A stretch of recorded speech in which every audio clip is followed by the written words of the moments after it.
everyone. I jumped in on this year's 31 Days of Graves photo challenge halfway. I saw it through Anna's Blue Sky, and her Linktree account is linktree/AnnaFN. I've also pasted an image here of the challenge with the 31 days of prompts.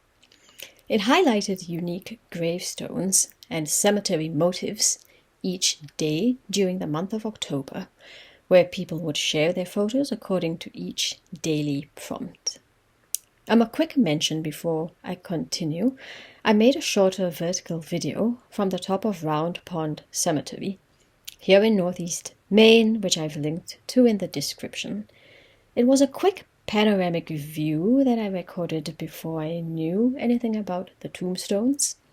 I'm slightly out of breath in that shorter video because I had just walked up the hill. This landscape video that you're watching goes a little deeper into some of the history. I'll be sharing 3 unique tombstones or gravesites and things I learned along the way. So first up, the top of Round Pond Cemetery gives sweeping views of the landscape.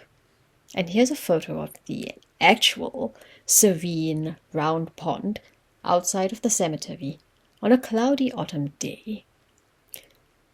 This grave is at a prime spot right at the top, overlooking the amazing scenery. It belongs to Christopher J. Chris Mulcahy, who passed away on 3rd of June 2016 at age 87. According to an online obituary, he was born in the Bronx in New York City on August the 15th and left school at the age of 17 to enlist in the U.S. Navy, serving during World War II.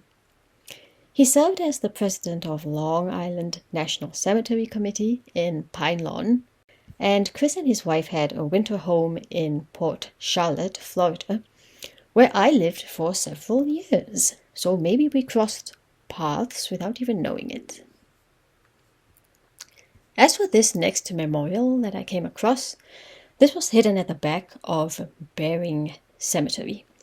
I was very mesmerized by the sculpture and the detailed text around the stone.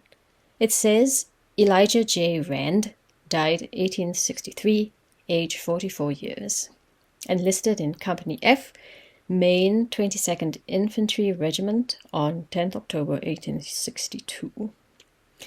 Maine played a significant role in the American Civil War, even though no major battles were fought on its soil. Maine also contributed more soldiers per capita than any other Union state, sending over 70,000 men to fight. There's also a big anchor on this grave, which isn't just nautical. Its symbolism can include hope, steadfastness, naval service, or it could also be part of Victorian mourning culture, where anchors were part of symbolic language that softened the emotional impact of death. So since I missed the peak autumn foliage last year in my area, I was determined to be out and about to experience it this year. It happened to coincide exactly with this 31 Days of Graves challenge, so I got a lot of beautiful autumn photos with dramatic colors or shadows. These 2 cemeteries were beside the water as well. The first picture is of Reversing Falls Cemetery in Pembroke, and the second is of Bayside Cemetery in Eastport. I really enjoyed slowly and quietly exploring these, as they offer a truly serene resting place with stunning views of the surrounding seascape. So taking part in this photo challenge made me realize how cemeteries are a vital resource of history and cultural trends. Each grave marker or stone also tells a unique story about the individuals or families who are buried there. Cemetery fieldwork is a lot of emotional archiving, I would say. And here's this quote that I recently came across. It said, "Histories of entire towns may be present only in graveyards, and elements of local history may survive here as nowhere else. Attributed to Lynette Strangstad in the Graveyard Preservation Primer.